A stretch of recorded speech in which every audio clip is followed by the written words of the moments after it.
This is Make It Plain. Make It Plain. MIP With Masamela Matfumo. Mark Thompson. Make It Plain. Get woke.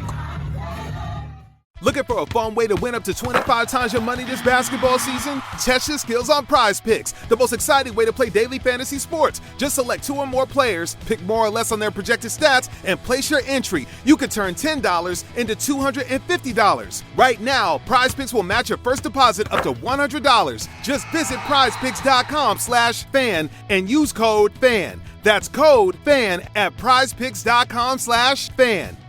Must be present in certain states. Visit prizepicks.com for restrictions and details. Overdraft fees are just the worst. Get up to $200 in fee-free overdraft with the Chime checking account. Sign up today at chime.com/goals24. Banking services and debit card provided by Bancorp Bank N.A. or Stride Bank N.A. Members FDIC. Spot me eligibility requirements and overdraft limits apply. Proud to say you set a record. More minority members and people of color are in the staff than ever before. That'll come out this afternoon. And just tangentially on the political side, we're trying to increase diversity in the Senate and in the 2024 campaigns.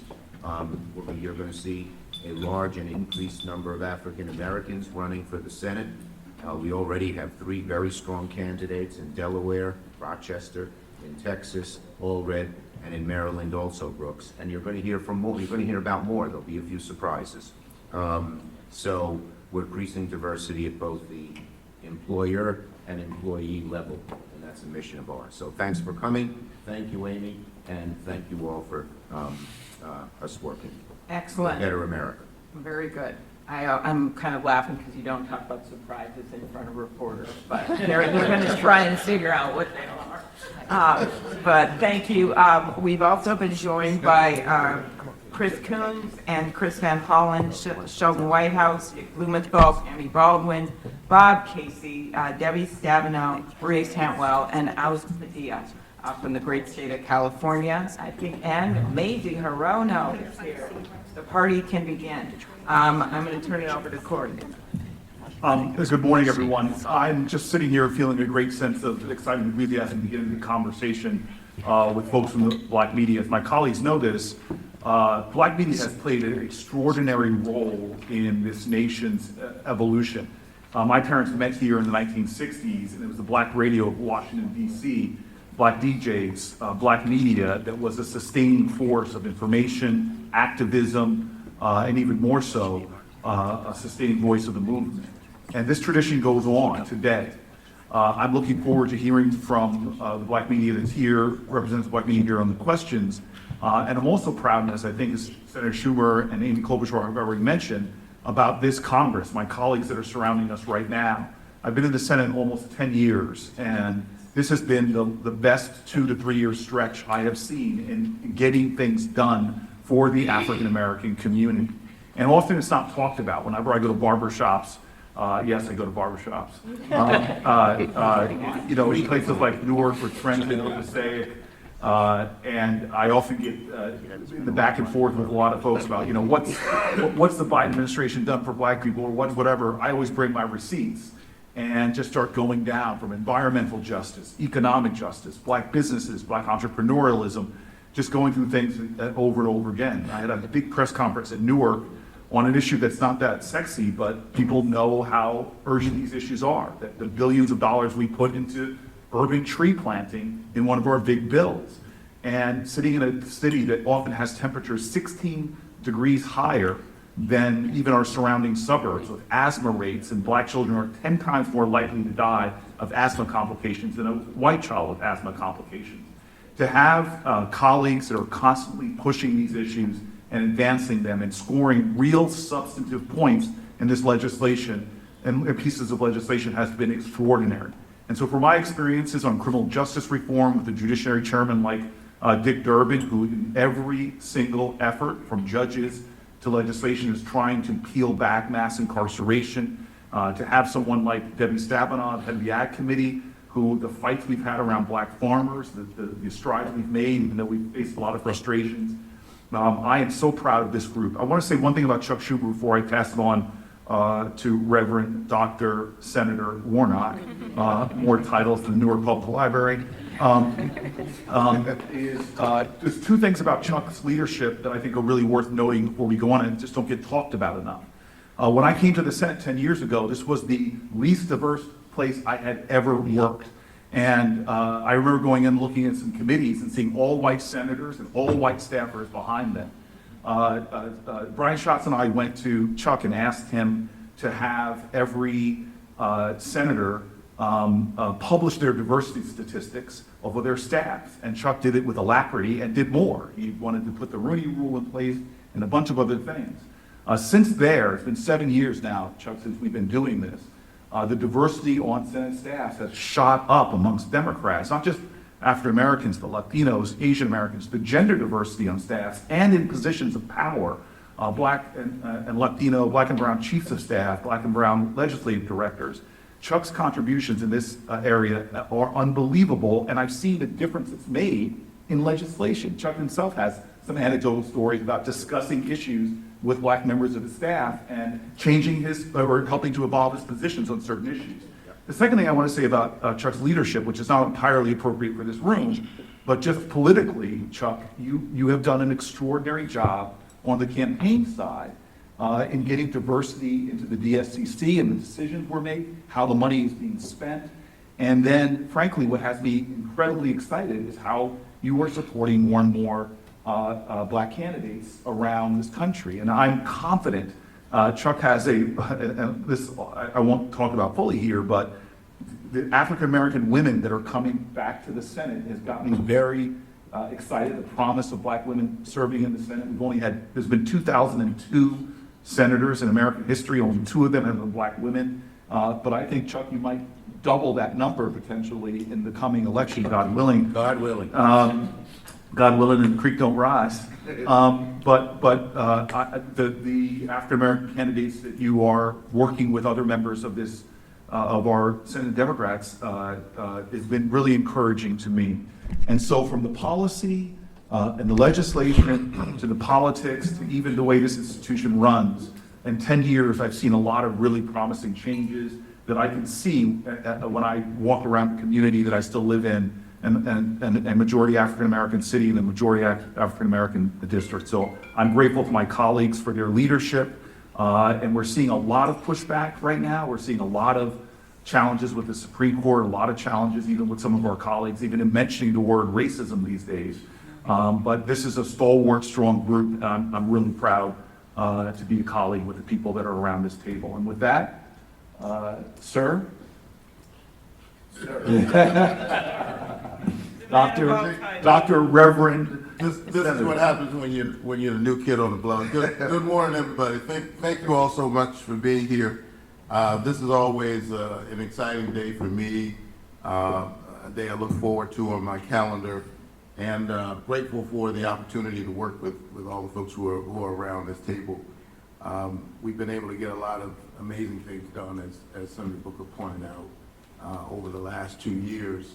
And I'm grateful for that. Looking forward to the work that will continue to get done. There are a range of issues that impact all of us generally, but they land differently for the African American community. Long before I came to the Senate, I was very much involved with working on the issue of health care. And Dr. King said that of all the injustices, inequality in healthcare is the most shocking and the most inhumane. So we continue to work on that front. I'm still trying to get my beloved Georgia to expand Medicaid. We're one of 10 states still holding out, and it's shameful. And I don't even understand the political math at this point. I understood the argument, as crazy as it was. I understood what was going on a decade ago, but politically, I'm not sure what there's to gain in doing this at this point. But the impact is difficult to calculate. 600,000 working Georgians in the health care coverage gap. But to the credit of this group, when we passed the American Rescue Plan,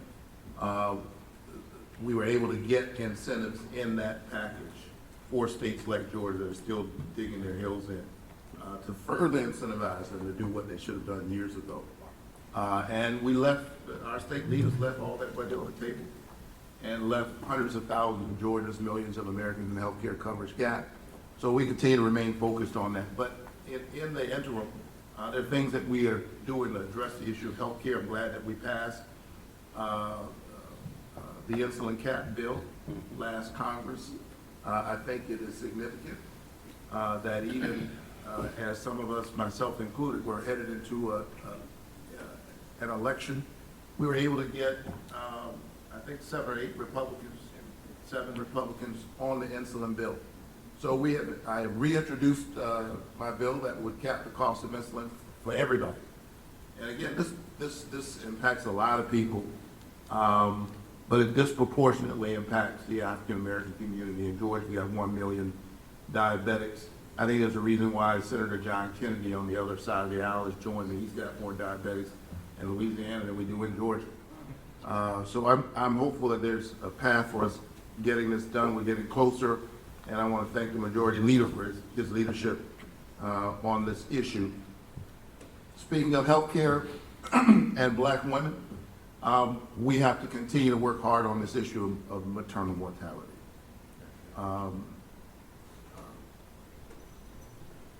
That we would tolerate this speaks volumes to the inequities in our system. That black women could die, could be 3 to 4 times more likely to die in child labor or as a result within the first year than their white counterparts. Is just something we shouldn't tolerate. So I'm glad that we were able, last year I introduced and we passed a piece of legislation, Senator Rubio and I, on this issue. And what I say to folks who say that they're pro-life is that if you're truly pro-life, then we all work together on this issue. This is something we can do something about.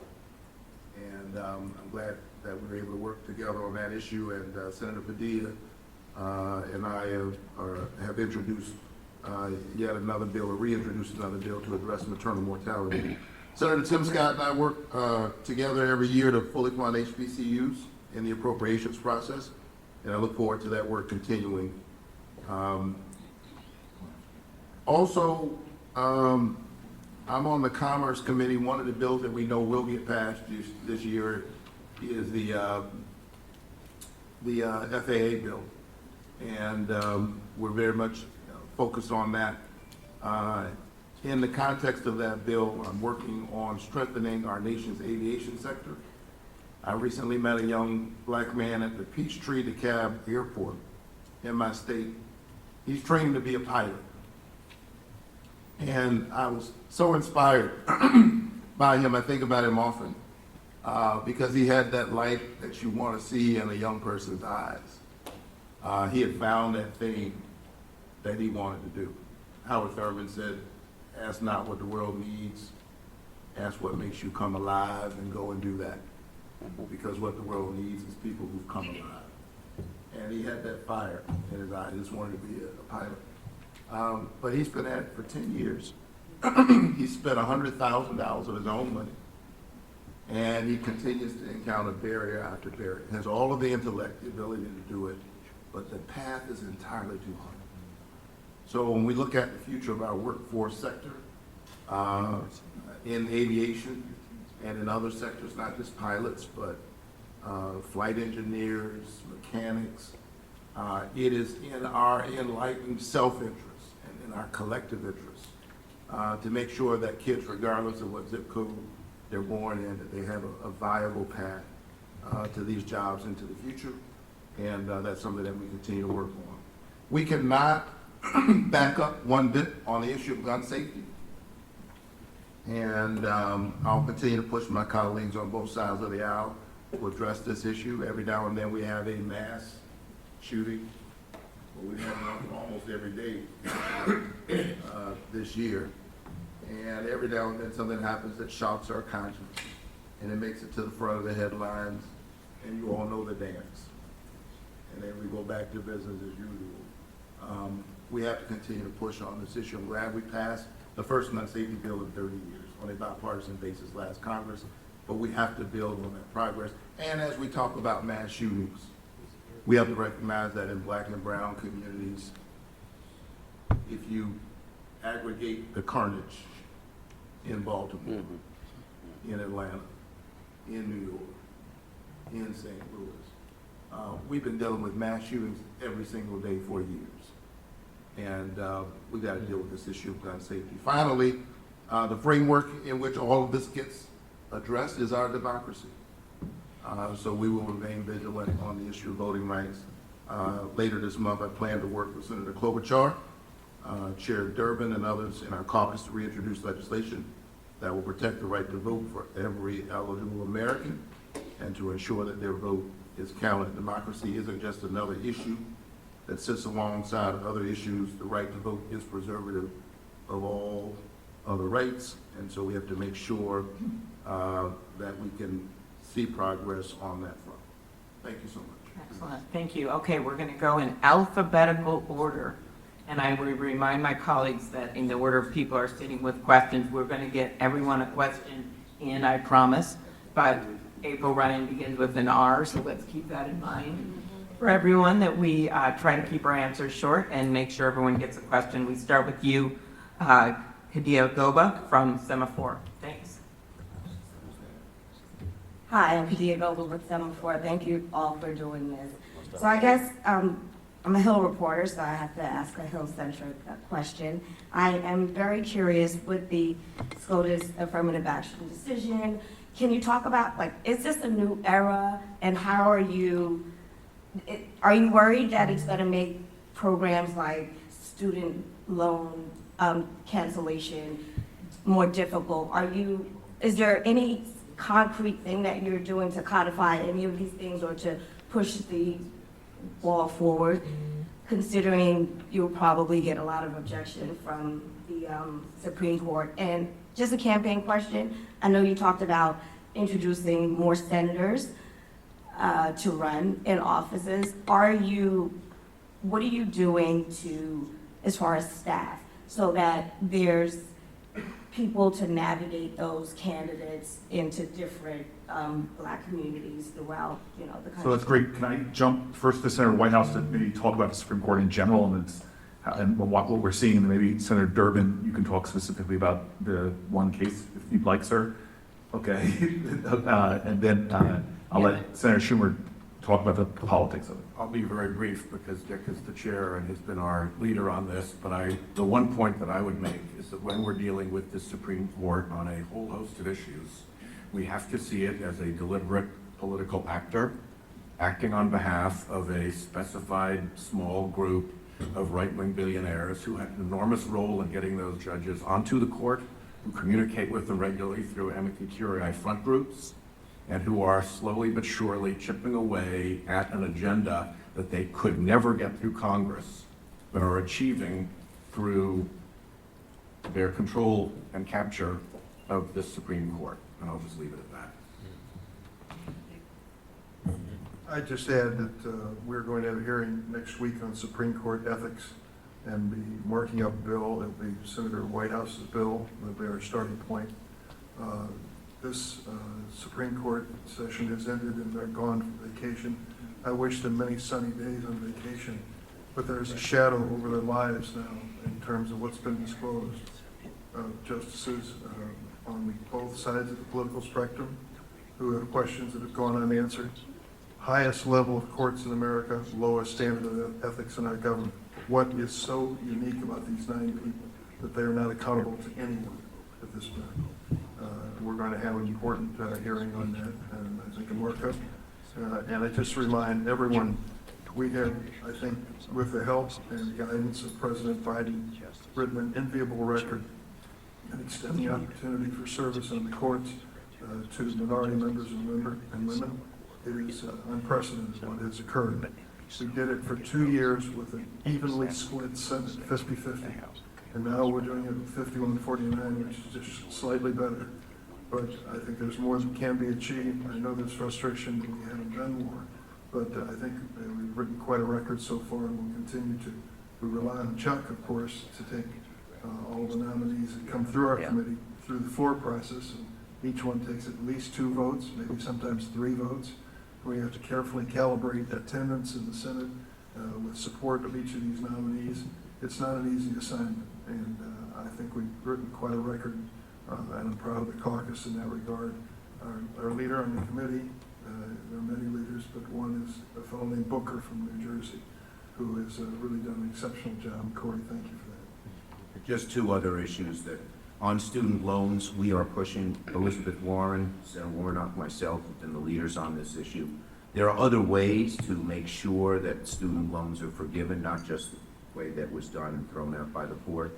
And we are pushing the administration very hard to do what they are coming up with plans to do, to pursue an alternative route. We are not giving up on this issue. It is so, so important. It's an issue that affects all Americans in our future, and particularly racial justice. 28% of the total wealth gap in America between black and white is just by student loans alone. On staff diversity, we mentioned it on the Hill. We're doing the same thing at the Senate Campaign Committee and on the Super PAC. In fact, we help fund large numbers of the people, groups of color who do the voter registration and do the vote, get out the vote. We have a very close relationship, for instance, with Adrian Shropshire at Black PAC, which we help fund. Okay, thank you, Chuck. Dalen Goff with Ebony Jess. No, it's out loud, so I'll make sure. Good morning. Good morning. My name is Dalen A. Goff. I am here because I am the president of JETS. So I'm looking at this in a little bit different standpoint than just asking a question, but more so looking at it from the overall standpoint of Black-owned media and the need for it in this particular climate as it's been needed in all of history. You mentioned Dr. Martin Luther King. He actually wrote an advice column in Ebony. A lot of people don't even know that. And also just the fact of the matter that President Biden name-checks JET on a couple of occasions when talking about what happened September 15, 1955 with the Emmett Till photos and how that really fueled the civil rights movement in a very similar way that social media and Twitter fueled the Black Lives Matter movement after George Floyd. So I'm more so here looking at this from an overall landscape and looking at how this body and other bodies can be able to help and make sure, and what are the things and the steps that can be implemented to make sure that there is still the business support for Black-owned media specifically in this post-George Floyd. You know, we saw all the things that happened with, posting, we're going to invest in Black-owned media. It's needed because it absolutely is, but where's that additional, and can we make sure we have that additional pressure to be able to put on the business case, because we need to make sure from a financial standpoint that we're around for the next 70 years as we've been around for the previous 70. Excellent. I just, one of my colleagues perhaps wants to add more on the financing side, but I think, we are devoted to making sure that all media gets compensated for their content. And that is, we see with social media some positives, but we also see that there has been a problem in terms of compensation for what we call snippets on the news. And that's why we have a bipartisan bill I do with Senator Kennedy that has gone through the Judiciary Committee again, that makes very clear that news outlets have to be compensated for their content. That's the issue that's raging in California right now, as well as in Canada. And so far, we haven't done anything to make sure that there's safeguards in place so that happens, and I'm devoted to getting that done. I would say, Senator Klobuchar, I appreciate the Ticketmaster. I'm not a Swiftie, but you don't have to helping me out on that. Appreciate that. That is another big issue, and Senator Blumenthal and I and others have been working on that. I want to invite you have a number of chair people of committees here that are doing a lot, from Senator Cantwell, who is frankly been heroic to me in doing things like closing the digital divide and expanding broadband access, all the way to Senator Brown when it comes to access to capital and dealing with a lot of the challenges that Black businesses have. So I'd maybe just invite them to speak to some of these issues. Well, thank you, Corey. The majority leader helped us in the COVID package in basically getting a tax break for media companies to retain journalists. And the reason why that's so key is they're the bread and butter of creating the content that is the value and the competition. Our view is that you don't have perfect information if you don't have competition. And we want to see diverse voices in that competition. That tax credit that we were able to get in that saved many media organizations, and this organization, Black Media, played a key role in helping us get that tax credit, expired at the end of last year. We would like to see it continued while we sort out this issue. Obviously, the internet commoditized advertising and took away revenue stream, I believe unjustly, as Amy points out, that there is content that the big platforms basically, you have a story and you basically, they click on it, you're not getting that revenue, they're getting that revenue. And we've struggled with whether we open fair use again, lots of different avenues, but in the meantime, as the models continue to develop and we come up with legal solutions, we don't want to lose one more journalist. We don't. And so Senator Schumer and I and others have been working on how can we continue that tax credit, which covers about 1/3 of the cost, how we could continue that tax credit through the rest of, for the next 2 or 3 years while we sort out the rest of this issue. So we're working very hard on that. We think we have an idea about how to do that by the end of the year, and we'll keep all of you posted on it. And I'll be brief. And Corey, thank you for talking about capital. My first year in the Senate, my zip code, where Connie and I live in Cleveland, had the highest foreclosure rate of any zip code in the United States, and it obviously peaked and began what this committee has always been called the Senate Banking Committee, because it was about Wall Street. Once we took over in 2021, it's about housing. Senator Wyden and I are working on pushing back on private equity coming in predatory lending and buying predatory investing, where they come in and buy homes and raise rents and don't keep up the properties, and it just makes it that much harder for African American families and low-income families to invest. Related to that, the Federal Reserve, we're going to vote today on our committee, Banking Housing. It'll be the first, we'll vote on confirmations. Be the first time there's ever been 2 people of color, let alone 3 people of color in the Federal Reserve. We will confirm 2 African Americans, first Latino ever out of a 7-member Federal Reserve, similar to what you've all done, Dick and Sheldon and Amy and Chuck and Corey, on judiciary and the federal bench, and we're seeing the same kind of progress. And what Chuck said, it's not just racial and gender diversity, it really is professional diversity. Lisa Cook is a labor, as is Dr. Kugler, the first Latino on the Fed. They look at things very different from the typical kind of economist who has sat on the Fed in the past. Okay, thank you. Bill Lewis with Huffington Post. Thank you. And we've also been joined by Senator Markey and Senator Cardin. Thank you. Okay, good morning, everyone. 2 really quick questions. In the wake of the death of 32-year-old track star Tori Bowie, Black maternal health has been back at the forefront. I'm just curious, what are leaders doing to address the maternal health crisis? And then my second question, redlining, housing discrimination has been kind of systemic in this country, and climate change, it disproportionately affects communities of color, Black folk. Historic sites, predominantly in the South, are at risk due to climate change. What are the solutions for that? Thanks. Okay, well, Senator Warnock, take the maternal health, and Senator Smith, who heads up the subcommittee on housing, take your second. Thank you so much for the question. Just earlier this week, I reintroduced legislation alongside a co-sponsor, Senator Padilla, on addressing the issue of maternal mortality. So we're continuing to address that issue directly, as well as the larger issues that impact it. This is not an issue that emerges in a vacuum. So when you address issues around poverty and a whole range of concerns, that's one way of getting at it. But the thing that is striking about the Black maternal mortality rate is that this applies to Black women, as you point out, with this incredible track star who died alone in her home. That income and status doesn't protect Black women. So these are serious inequities And it's something that we remain focused on. I don't know if Senator Padilla wants to add to that, but it's work that we continue to do. Senator Smith. Thank you so much for the question. Thank you for the question. I'll just note that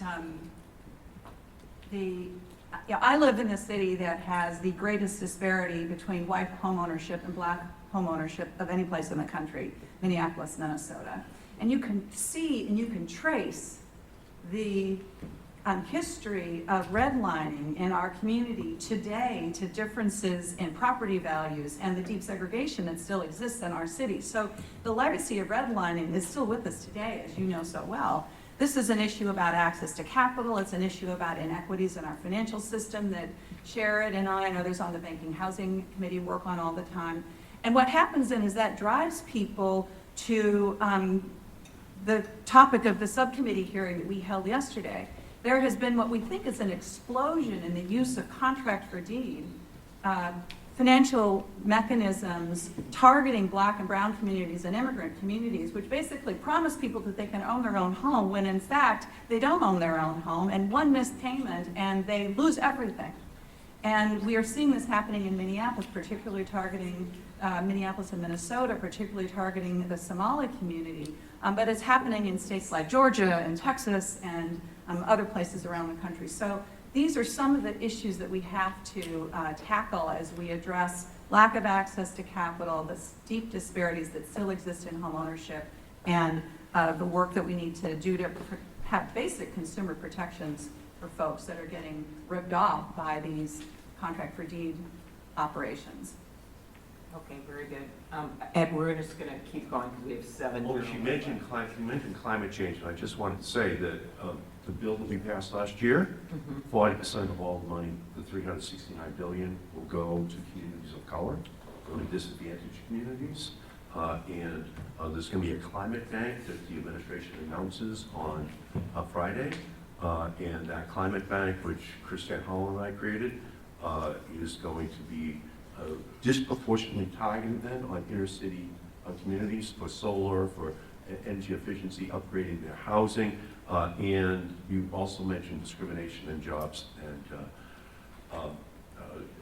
algorithmic justice is very important because the discrimination in the real world is moving online, and I've introduced an algorithmic justice bill so that these big companies don't allow black and brown people to be discriminated against through algorithms for their job searches, for housing searches. And it's absolutely imperative that we move online to fight that discrimination. Thanks. Very good. Thanks for adding that, Ed. And thank you, Alex. Did you want to add one thing about the maternal? No, just to echo what Reverend Warnock said. We're not new to this issue.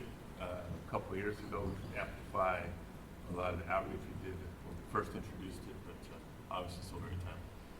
Okay, very good. Do you ever feel like life is a never-ending series of lessons while you try to find purpose, meaning, and answers?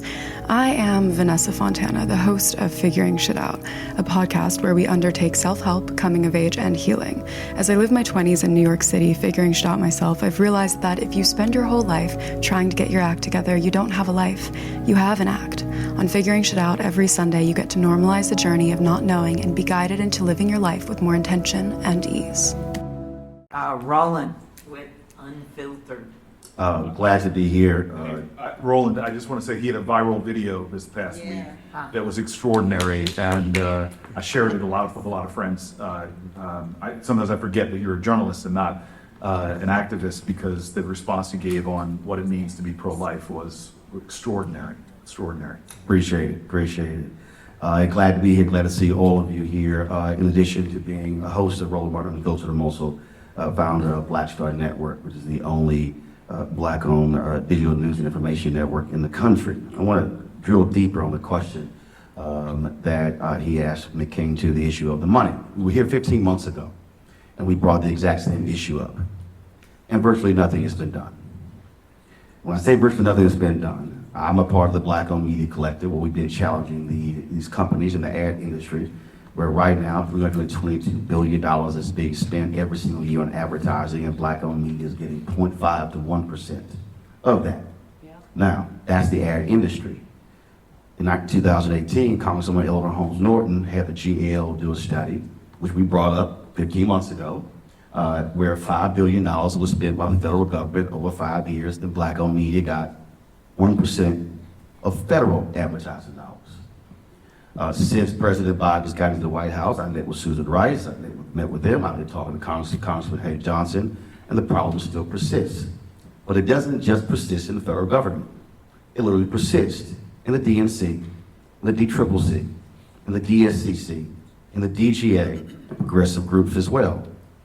We just experienced that in the 2022 election. As somebody who has to deal directly with folks, I can tell you that every single one of those constituencies love to come on our shows. They want to reach our audience, but they don't want to stand with us. I wish Senator Cantwell was here. She said that Black-owned media helped get that bill passed. Here's the reality. Most Black-owned media couldn't benefit from that bill because most of them don't have full-time employees because you have freelancers. Freelancers couldn't be a part of that particular bill. And so we talk about the issue of money. We talk about the ability to be able to even cover Congress. Most Black-owned media outlets cannot afford reporters. If you do not get advertising money, you cannot hire staff. And so there are three things that I am asking that should happen. First and foremost, what I would love to see happen is there needs to be a meeting with all of your Democratic constituencies to examine exactly how much money was spent specifically with Black-owned media in the 2022 midterm elections, and also asking what is their plan for 2024. Because about $9 billion was spent on the total election, and I can tell you, because I talked with many of my colleagues who were virtually ignored. So again, our audience is good enough for you to come do interviews with, but not to spend money. That should happen. Second, you should ask for an immediate examination of every federal agency, who is the ad agency that they use, and what dollars are being spent.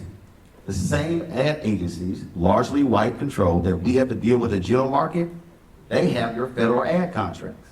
So we're dealing with the same people. If the federal money, and if you need any advice, please go to Congressman Stephen Horsford. When it came to the census money, the CBC fought to get an extra $70 million to be spent on African Americans.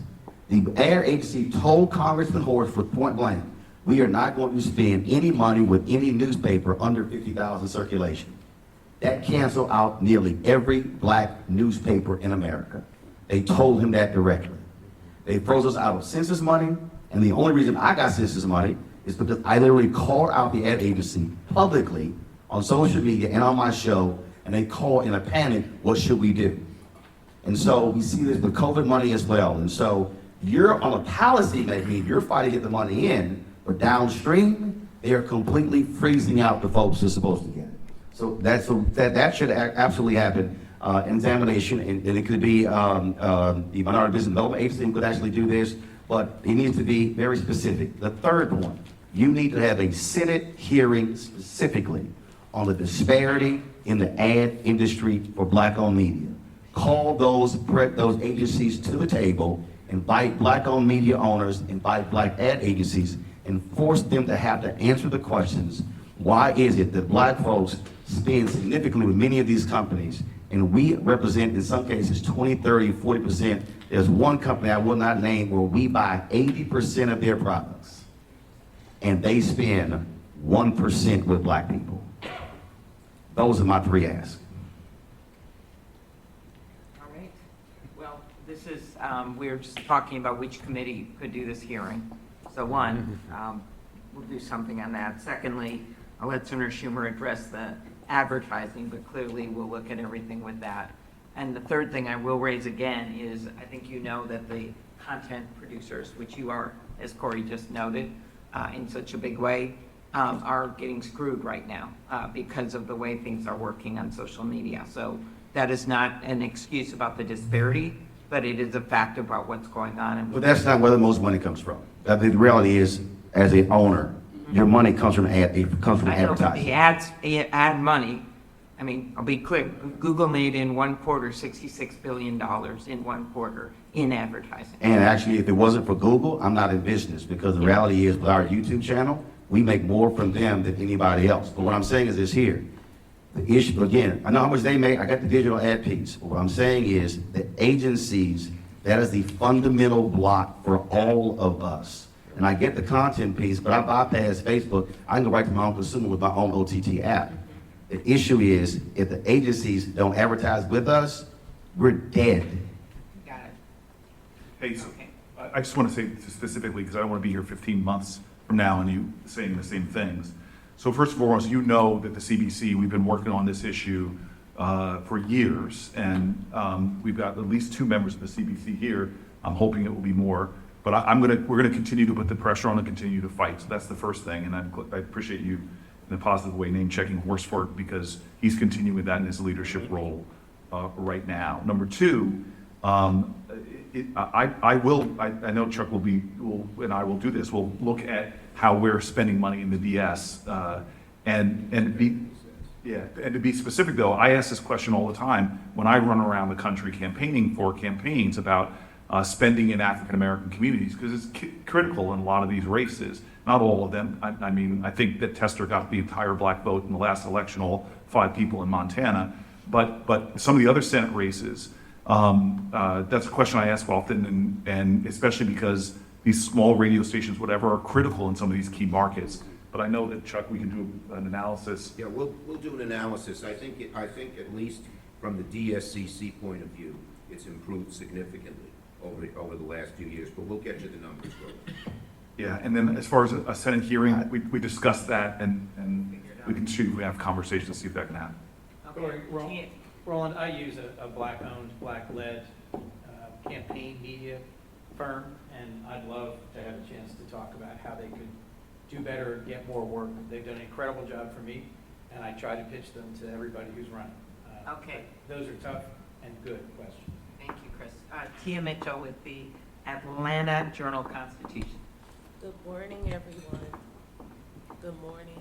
Morning. Okay, there's good morning.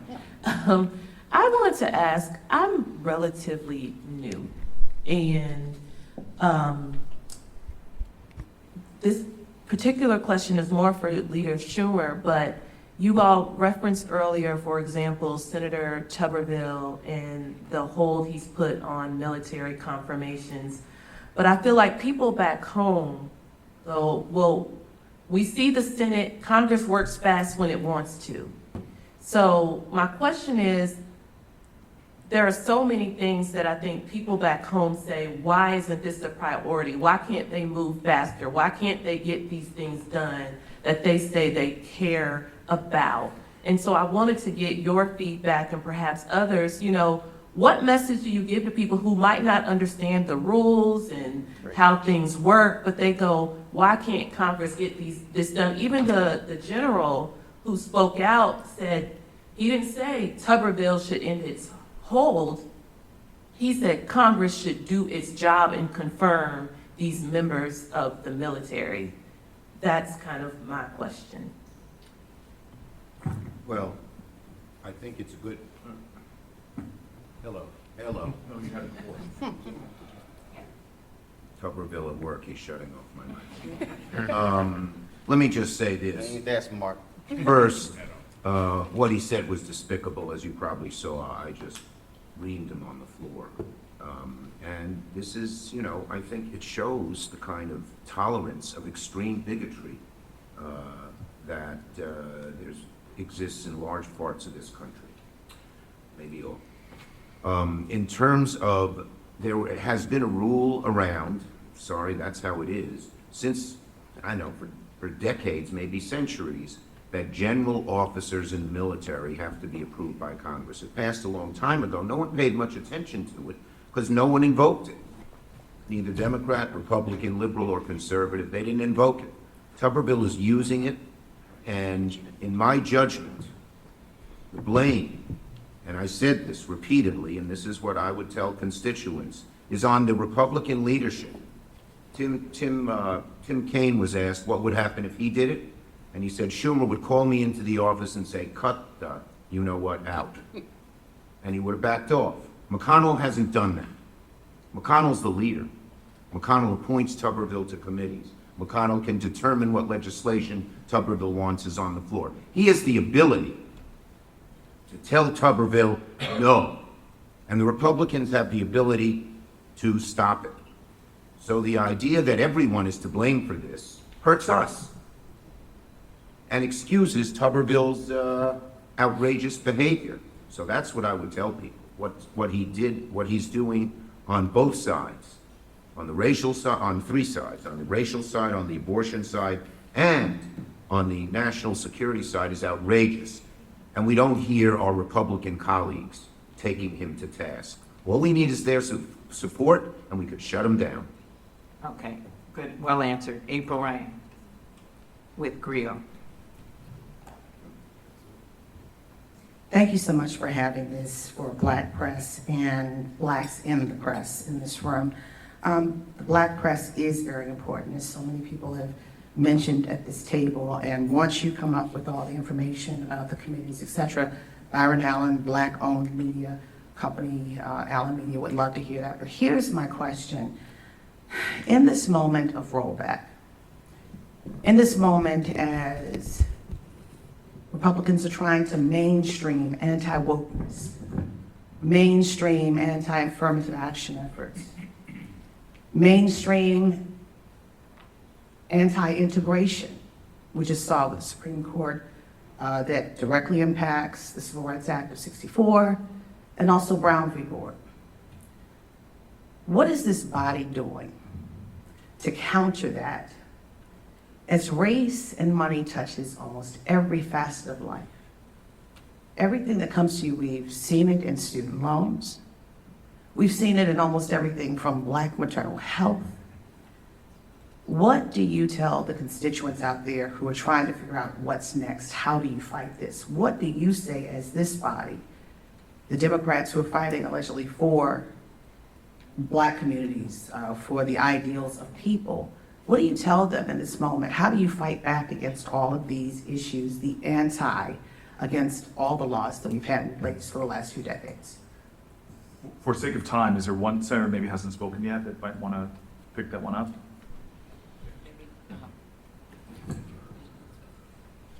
That's a really important question that we wrestle with all the time. And what I would say, coming from Michigan, is that first of all, I say to folks, elections matter. For the first time in 40 years, we elected, not just re-elected a Democratic governor, but a state house, state senate together, and they're acting. Shooting at Michigan State, all the shootings going on all the time, they passed common sense gun legislation. They have moved it forward on education. They're moving forward on strengthening the civil rights laws in Michigan, and so on. Elections matter. We had 2 years of being in the slimmest of slim majorities, 50-50 in the Senate, but having the House of Representatives in Democratic hands and a Democratic president. And elections matter. There actually, literally, more has gotten done in those 2 years than maybe any time since, in 50 years. So it's hard, I think, for people to see, because everything that's happening has been a focus for 50 years by the Republicans to get to a point where they could repeal Roe, to do everything they can to move us backwards on the civil rights and a whole range of things. And we've got to double down, and we are working, knowing we don't have the House, knowing the craziness in the House of Representatives, but we are working as hard as we can to get that message out, to let people know what we believe, but also to look at what we've done in the last 2 years, which is very real. Black businesses, more Black businesses being created than the last 30 years, Black employment down, employment in general being down. We are laser focused on stopping this trickle-down economics where everything only goes to the rich at the top, and focusing on people. And so in the end, we'll keep doing that. But we now have a picture in Michigan. I can say, okay, elections matter. People came to the polls, they made a difference, and we are doing different things now. We're strengthening our laws regarding union organizing. Just point after point after point. And so elections matter, and 2024 is going to really matter. Okay, Elizabeth Warren. So I think that Senator Stabenow is exactly right. We can't say it loud enough or often enough that elections matter. But I just want to add one more turn of the crank, if I can, to your question. And that's, I think we really need to treat what's going on with alarm. I mean, a huge ring all the bells. This country is on fire. And that what Senator Tuberville is doing is trying to normalize white nationalism and racism and just put it out there as, hey, those are just Americans just like you and me.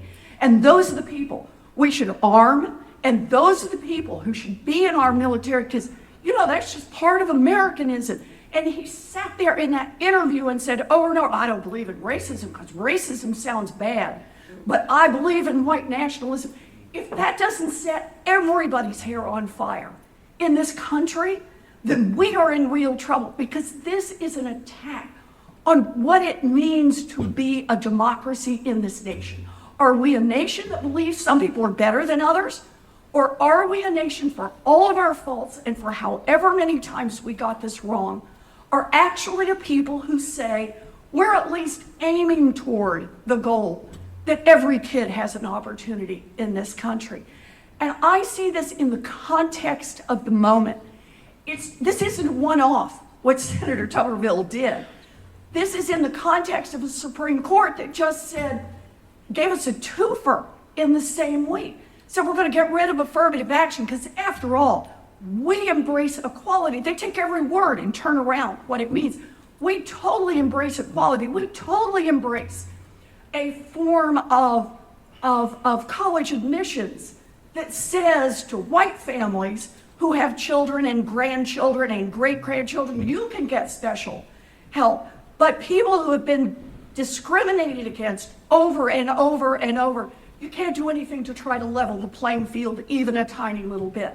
Same sort of thing on student loan debt. The one thing that we could do to help close the racial wealth gap in America, could have closed it by 26 points with President Biden's plan on canceling student loan debt, gets thrown out by the Supreme Court in an opinion that so clearly should never have been in front of the court, because they did not actually have a plaintiff and so clearly did not follow the law. We live in a world in which we've all survived an armed insurrection, in which the Republicans want to gaslight us into telling us it was a bunch of tourists who were just having an outing and reasonable people can differ. I raise all these because I am really alarmed that we are helping normalize, because we are not having a strong enough response to just how dangerous this is. And if we don't underscore that today and tomorrow, and we can't wait for an election. I mean, you're right, of course, Debbie, the elections matter, but we got to start shutting this down now. Those guys are moving on us, and they are moving to take away the fundamental principle of our democracy, that everybody gets an opportunity. They are trying to rebuild an America that's always been there. It's always been the tug of war. But they are on the attack to say some people are going to be better than other people, and they want to normalize that throughout this country, and we've got to call it out for what it is. All right. Sorry. Very well said. Rachel Scott of ABC. Thank you so much for having us. Access is super important, so I really appreciate the time and the representation today from the senators. Just jumping off on that point, we all know that Black voters are the bedrock of the Democratic base. And Senator Booker, I've been in your office, we've talked about how change is slow when it comes to the anti-lynching legislation. But what do you say to voters who are seeing what you're doing, the cap on prescription drug costs, that won't go into effect though until 2025?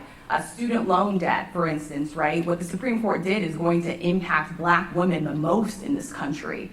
So what do you say to Black voters out there who are seeing the work that you're doing, who are seeing the efforts, but aren't necessarily feeling the impacts heading into 2024? And just a quick follow-up for Senator Leader Chuck Schumer. At what point would you consider at all possibly bringing any of these military nominations forward, like C.Q. Brown, that are super important? Look, on the second question, the burden is on McConnell, Thune, and the Republican leadership. If we do one, we'll do 10, we'll do 15, we'll do nothing else because it takes 3 hours for each one. There are 600 of them. So we cannot let the burden falsely be on our shoulders. It's got to be on theirs. They're doing it.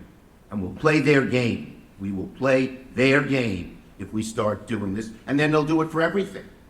Someone could get up and say, until affirmative action is abolished, I'm holding up everybody.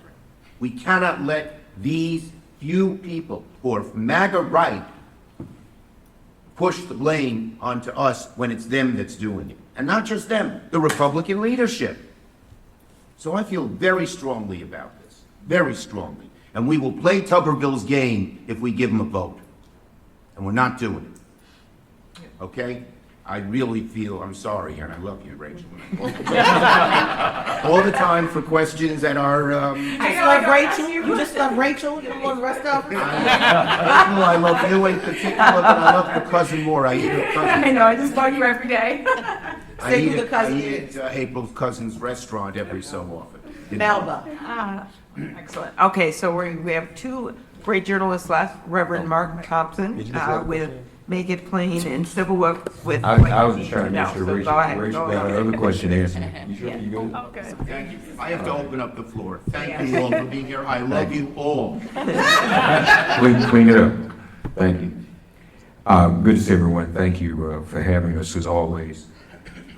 First of all, I want to concur with Roland, and I think even if we look around the table, the urgency of this is if those types of matters are not addressed, then there will be fewer and fewer of us each year when we do this. You know, so just as everything else is on the block, affirmative action, student loans, everything's going on, so is the very existence of black media, and not just black-owned media.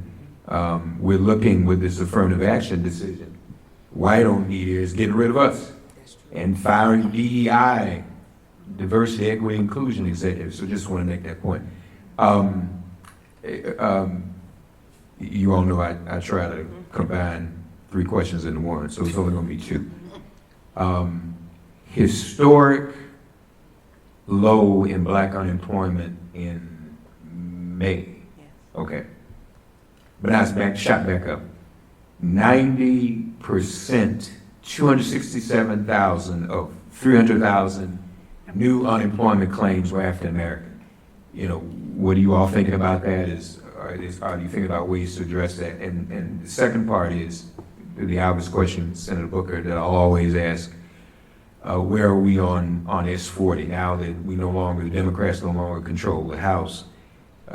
Isn't it now time even most appropriate for the Senate to take the lead? And as we're losing on these other fronts, do we argue to go back to what the status quo was, or isn't it time to go further and say it's time to have the study bill passed so we can establish what reparations really, affirmative action was never reparations.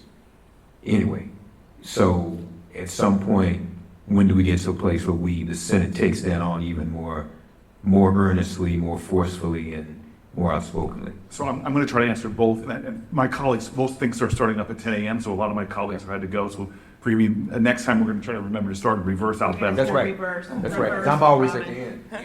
Thank you. Yeah. So just so just real quickly, you know, the economy and the signs overall. My staff just gave me reams of the most current data about African American economic strength relative to where we were before the pandemic, and there's so much to be proud of. Yeah. But there's a lot of frustration.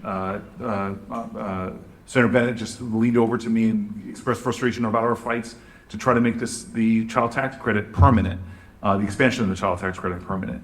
So there's a lot to be proud about, but the reality is we did see some painful numbers. Whenever economic trends slow, they're always hurting minority and African Americans the most. And we're very conscious of that, and there's still a lot of work being done in multiple committees here to try to address issues of black economic well-being. It's challenging, and this gets me to HR 40. It is very challenging when the House of Representatives is controlled there. So things we do, we have to do them in tandem. A lot of them must pass bills. You're going to see everything from Senator Stabenow's heroic work trying to get a farm bill done, and what's going to be done on what she's doing on food stamps and more. There's going to be a lot of good efforts going on to, again, help with the floor for African Americans and expand the possibilities of the ceiling.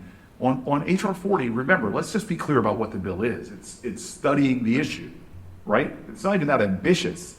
It's not saying that it's not a bill to establish reparations. It's a bill to understand where there was a specific economic harm. Let's, for the first time, take a good look at it. I can't tell you how many people in the last 5 years, friends of mine, quite enlightened friends of mine, didn't know about the multiple black massacres that happened. It wasn't just Tulsa, Oklahoma, but heck, lots of folks didn't even know about that. There is this historical amnesia in our country of specific harms that were done to African Americans, and the history of even that period of the post the Civil War period. A lot of folks don't even understand the promises that were made, this institution, and the things that were done to help African Americans be restored, repaired for the damages of slavery. So this is something that we believe that there should be a study being done, but to push something right now that has no chance to the floor of the United States Senate, when you just heard every minute of us trying to get judges done, and a lot of the other things that we can get done, for me, are the priority right now in the United States Senate, is to get things over the line before the end of this Congress. Okay, Sybil, and then Elizabeth wanted to add something. Sybil, maybe she can answer your question for lunch. I thank you all very much. First of all, Senator Klobuchar, thank you for inviting us and having this discussion of ideas and that are so very vital. And thank you for coming on our What You Need to Know show to talk about female health. We appreciate that and your leadership in that. And I want to also thank Roland Martin, Reverend Dr. Roland Martin, for his words about African American owned businesses, and especially those of us in the media. We are a Black female owned business. And so we are hit especially hard, as you can imagine. And it took a lot out of our budget to get here today. But it is necessary for us to be here. And so with our interest in Black female health, as well as, and I'm getting to the point, Roland, as well as our base, which is Black females, and that is also your base. We've been talking about voter registration for years. All my years on the Joyner Show, that was a focus of ours. And now we are at a point where our young people are not understanding this. However much we may stand on our soapboxes and cry about the necessity of registering to vote, their moms are doing it. And speaking to a comedian the other day talking about voter registration, he said, well, everybody I know is registered. Yeah, but you don't know the young people. So my point is, what are you all doing to get out the information and to make the contacts through your organizations for young Black people to get involved and understand the necessity when we're talking about Supreme Court decisions, when we're talking about the things that the president has done. We have to get that information out there. We will do it for you. We'll get the information out there. But we also want to know, how are you working to affect the change in your voter registration? Okay, Elizabeth, want to say something, Alex, and then we'll end with Raphael Warnock, because the Reverend has the last word. Mine is actually going to be quick. I do want to say you're right on this, and one of them is to talk about student loan debt, because this one connects so directly. But I just have to say a quick word about unemployment, and that is the Fed put out a report in December and said their goal with their interest rate hikes is to put 2 million people out of work. Understand that will disproportionately be 2 million Black people and brown people. And the fact that we just keep rolling along with the Supreme Court with the Fed putting out one after another interest rate hike, knowing that that is the intent. They see that as their principal tool to bring down inflation at a time when many economists believe the problem is not a demand side problem. The problem is we've had supply chain kinks, we have war in Ukraine that has disrupted both energy and food supplies. I can go into the rest of it, but I just want to say, I know that it sometimes feels like to some people talking about things like the Fed raised interest rates. Oh, they're doing the right thing to try to protect us. No. What they're doing is they're saying some people got to bear the cost so that other people can pay less. And that's not right, and they need to be called out for it. Right, good point, good point. Okay, Alex. Just on the voter registration front, obviously a lot more to be done. Short term, how we're investing on the campaign side through voter registration organizations, et cetera. But as a former Secretary of State, I want to make a plug for the policy of automatic voter registration. Hard for us to mandate federally, right? Elections are run by states. We can incentivize, and we've been trying to do that with other voter protections, access to the ballot measures. But when we talk about automatic voter registration, as has been implemented in a number of states, here's why I'm such a big believer. It's not just because we are making it easier as opposed to harder for people to register to vote. We know who is disproportionately eligible but unregistered, and it includes disproportionately young people, potential voters of color, et cetera. But I want to go a step further, because the power of automatic voter registration isn't just on voter registration. If you're eligible to vote in America today but not registered, you do not get the voter information guide if your state offers one.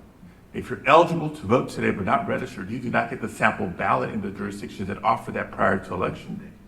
If you're eligible to vote but not registered, you are not being reached out to by candidates and campaigns and political parties.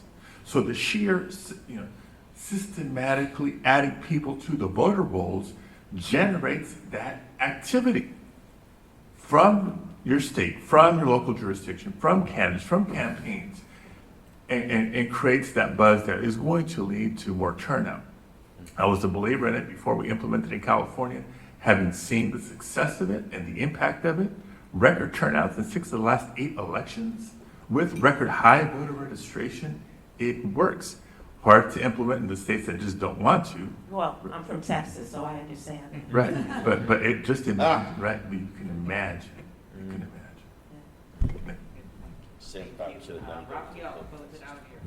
Looking for a fun way to win up to 25 times your money this basketball season? Test your skills on Prize Picks, the most exciting way to play daily fantasy sports. Just select 2 or more players, pick more or less on their projected stats, and place your entry. You could turn $10 into $250. Right now, Prize Picks will match your first deposit up to $100. Just visit prizepicks.com/fan and use code FAN. That's code FAN at prizepicks.com/fan. Must be present in certain states. Visit prizepicks.com for restrictions and details. Is your wallet a little lighter than usual after the holiday season? Consider it money well spent, because you deserve to live your best life, and the Chime checking account wants to help you live yours to the fullest. A little extra money goes a long way, which is why the Chime checking account has tons of benefits that millions of members love, like fee-free overdraft up to $200 for eligible members, no monthly fees, and access to over 60,000 easy-to-find and fee-free ATMs. You even get paid up to 2 days early with direct deposit, all while managing your money on the go, including sending and receiving money fee-free with friends that aren't even on Chime. Sign up for Chime today for you and your wallet.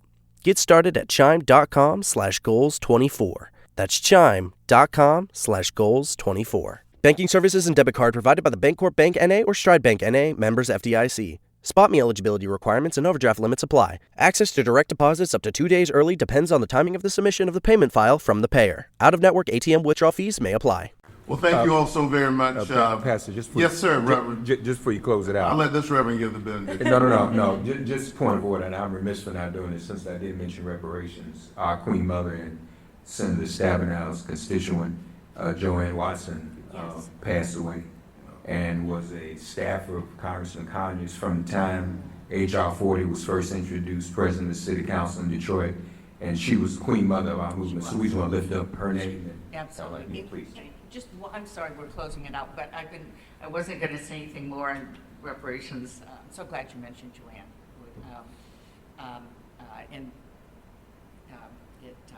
She was amazing and very, very strong. But one of the things she and I talked a lot about, and one of the reasons that when we did the American Rescue Plan, I said my number one priority as chair of agriculture was to wipe out black farmer debt, but BIPOC farmers, because that was the first I mean, going from slavery into people trying to do their own land, own their own land and farm, and they did not have access to USDA programs or loans, or the supports to be able to allow them to be successful, to own that land and to be doing those things. And so when we talk about reparations, I really view that as the first, you know, or one of the things that, because it was at the very beginning in terms of access to land, and now heirs of those farmers and so on, this discrimination continues. And so thank you for bringing that up, Corey, and our great Reverend Senator Warnock, obviously leaders on our committee on this, but Joanne was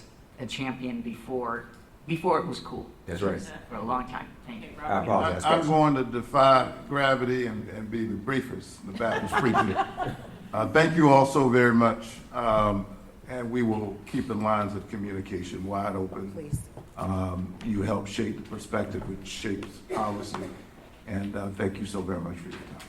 Thanks for getting woke and listening to Make It Plain. As always, perform an act of kindness on behalf of an elder or young person. Write a letter to a sister or brother who just so happens to find her or himself incarcerated. Offer libations to the ancestors upon whose sturdy shoulders we all now stand. And above all, give thanks to the God of your understanding by whatever name you call her and him. All God asks of us is that we give each other love. Thanks for giving MIP love. And please remember to subscribe and give us a 5-star rating. If all hearts and minds are clear, it has been made plain.